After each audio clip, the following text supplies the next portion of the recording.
E nós estamos a pouco mais de 2 meses do dia da votação nas eleições de 2018. Será uma data marcada por festa de uns e decepção de outros. Mas antes de chegar lá, teremos muito corpo a corpo, conversas de bastidores, negociações abertas e veladas. Tudo isso tem custos financeiro e político, como traz uma bela reportagem da revista Cidade Verde, que está nas bancas, o poder de uma eleição, ou seria o valor de uma eleição. Desde o voto de papel, quando a apuração dos votos era com escrutinadores, até a mais recente novidade, que é o título de eleitor digital, o que conta para eleger um candidato é o voto na urna. E para 2018, como está a empolgação do eleitor para votar? Eu vejo mais uma questão de dever do que realmente uma questão de valer a pena. Eu vou por obrigação. Os eleitores até parecem desacreditados na política. Muita gente comenta em tom de brincadeira, principalmente aqui no interior do Piauí, que quando passam as eleições, o eleitor perde o seu valor. Mas será que o cidadão tem noção de quanto vale o seu voto? Para o cientista político Ricardo Arraes, o voto é muito valioso no ponto de vista da cidadania, já que pode ser um meio de promover mudanças na realidade. O eleitor tem que estar muito consciente da sua função de importância na hora de exercer a sua cidadania. Portanto, do ponto de vista cidadão, o voto tem um peso muito grande. Mas o voto não tem valor apenas ideológico, pois existe até um teto de gastos para as campanhas. Os maiores limites estão previstos para o cargo de presidente da República, com R$70 milhões para o primeiro turno e acréscimo de 35 milhões caso haja o segundo turno.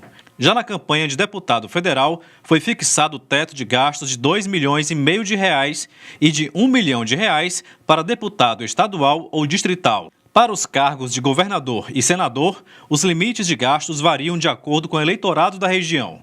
Aqui no Piauí, por exemplo, o candidato ao governo pode gastar até quase R$5 milhões.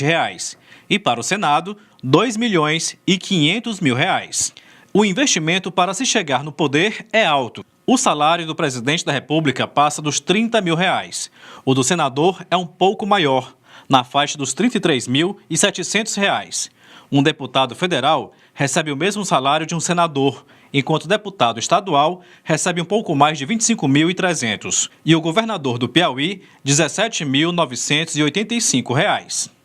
Então, como é que se explica essa matemática do custo-benefício de se investir numa campanha? O cientista político explica, e é fácil de entender. É um investimento muito alto e que ele vai tirar de algum lugar. Aí é que tem aparecido esse momento que estão vivendo atualmente, que são as denúncias de corrupção. E uma campanha eleitoral não é garantida apenas com o uso do dinheiro.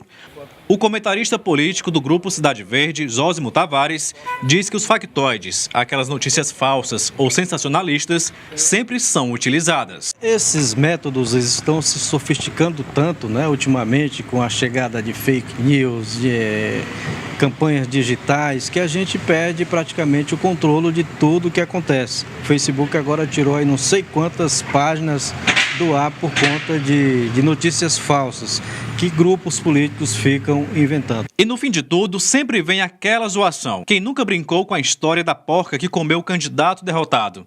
Não é verdade, Zósimo? E remonta a uma história que aconteceu em Campo Maior. Um cidadão dizia que ia ter muito voto e naquele tempo era cédula ainda, a cédula de votação, não era urna eletrônica, e tinha muito voto e tal, e quando fizeram a apuração não tinha voto para ele.